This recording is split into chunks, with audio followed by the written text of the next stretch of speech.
ನಮಗೆಲ್ಲ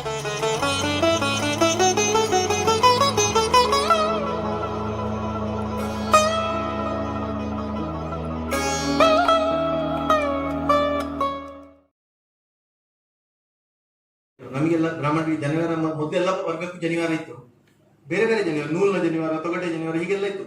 ಈಗ ಉಳಿದವರೆಲ್ಲ ಜನಿವಾರ ಬಿಟ್ಟು ಬಿಟ್ಟು ಈಗ ಒಂದು ಭಟ್ರುಗಳಲ್ಲಿ, ಕೊಂಕಣಿಗಳಲ್ಲಿ, ಆಚಾರ್ಯಗಳಲ್ಲಿ ಕೆಲವರ ಹತ್ರ ಮಾತ್ರ ಈಗ ಉಳಿದಿದೆ.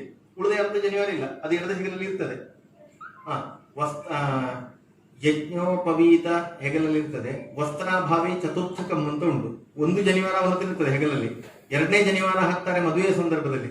ಮೂರನೇ ಜನಿವಾರ ಹೆಗಲಲ್ಲಿ ಶಾಲೆ ಇಲ್ಲ ಅಂತ ಆದ್ರೆ ಒಂದು ಜನಿವಾರ ಎಕ್ಸ್ಟ್ರಾ ಹಾಕು ಅಂತ ಹೇಳ್ತಾರೆ. ಕೆಲವರೆಲ್ಲ ಮೊದಲು ಇದ್ರು, ಈಗ ಅಂತವ್ರು ಕಾಣೋದಿಲ್ಲ. ಈ ಮೈಯಲ್ಲಿ ಏನೂ ಇಲ್ಲ, ಜನಿವಾರ 4 ಹಾಕು ಅಂತ ಹೇಳ್ತಾರೆ. ಹಾಗೆ ಇರುವವರು ಸಹ ಇದ್ರು. ಹಾಗೆ ಅಂದ್ರೆ ಅಲ್ಲಿ ಅಷ್ಟು ಖಡಕ್ಕಾಗಿ ಹೇಳಿದ್ದಾರೆ ಅಂದ್ರೆ ಎಡದ ಹೆಗಲು ಖಾಲಿ ಬಿಟ್ಟಿರಬಾರದು ಅಂತ ಲೆಕ್ಕ. ನಮಗೆ ತ್ರಿಕೂಟ ಸ್ಥಳ ಅಂತ ಇದೆ. ತ್ರಿಕೂಟ ಸ್ಥಳ ಅಂದ್ರೆ ಈ ತಲೆಯ ಮಧ್ಯದಲ್ಲಿ ಒಳಗಡೆ ಇರುವಂತದ್ದು. ಅದಕ್ಕೆ ಅಧಿಪತಿ ಆ ಸ್ಥಳಕ್ಕೆ ಶನಿ. ಒಬ್ಬೊಬ್ರು ದೇವತೆಗಳು ನವಗ್ರಹ ನಮ್ಮ ಶರೀರದಲ್ಲೇ ಇರ್ತಾರೆ. ಮುಖದಲ್ಲಿ ಚಂದ್ರ ಇರ್ತಾನೆ, ಮೂಲಾಧಾರದಲ್ಲಿ ರವಿ ಇರ್ತಾನೆ. ಆಧಾರ್ಯ ಪ್ರಥಮಂ ಸಹಸ್ರಕಿರಣಂ ತಾರಾಧಿಪಂ ಸ್ವಾಲಯೇ ಮಾಹೇಯಂ ಮಣಿಪೂರಕ್ಕೆ. ಮಣಿಪುರ ಅಂದ್ರೆ ಎಡ್ರಿನಲ್ ಮತ್ತು ಕೊಲೈಡ ಅಂತ ನಾಭಿಯಿಂದ ಕೆಳಗಿರುವಂತ ಸ್ಥಳ. ಅಲ್ಲಿ ಹೃದಯ ಬುಧಂ ಅಂಗಾರಕ, ಇಲ್ಲಿ ಬುಧ, ಇಲ್ಲಿ ವಾಚಸ್ಪತಿ ಅಂದ್ರೆ ಗುರು. ಹೀಗೆ ಒಬ್ಬೊಬ್ಬರಿಗೆ ಒಂದೊಂದು ಸ್ಥಾನವನ್ನ ಹೇಳ್ತಾ ಹೋಗ್ತಾರೆ. ಶನಿಗೆ ಮಾತ್ರ ಮಧ್ಯಮ ತ್ರಿಕೂಟ ಸ್ಥಳಿ.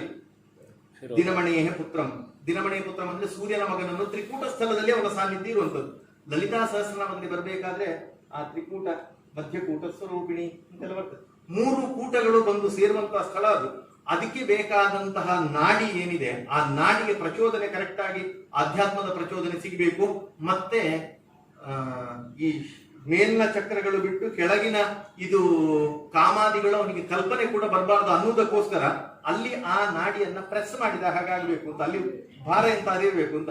ಅದಕ್ಕೆ ಒಂದು ಜನಿವಾರ ಎಕ್ಸ್ಟ್ರಾ ಹಾಕೊಳ್ತಾರೆ, ಅಥವಾ ಹೆಗಲು ಶಾಲ ಹಾಕೊಳ್ಳೋದು, ಇಂಥದ್ದೆಲ್ಲ ಇದೆ. ಅದು ಆ ನಾಡಿಗೆ ಉದ್ಬೋಧನೆಗೆ ಮಾತ್ರ ಅದು. ಆದ ಕಾರಣ ಇದನ್ನು ಖಾಲಿ ಬಿಡಬಾರದು ಅಂತ ಇದೆ.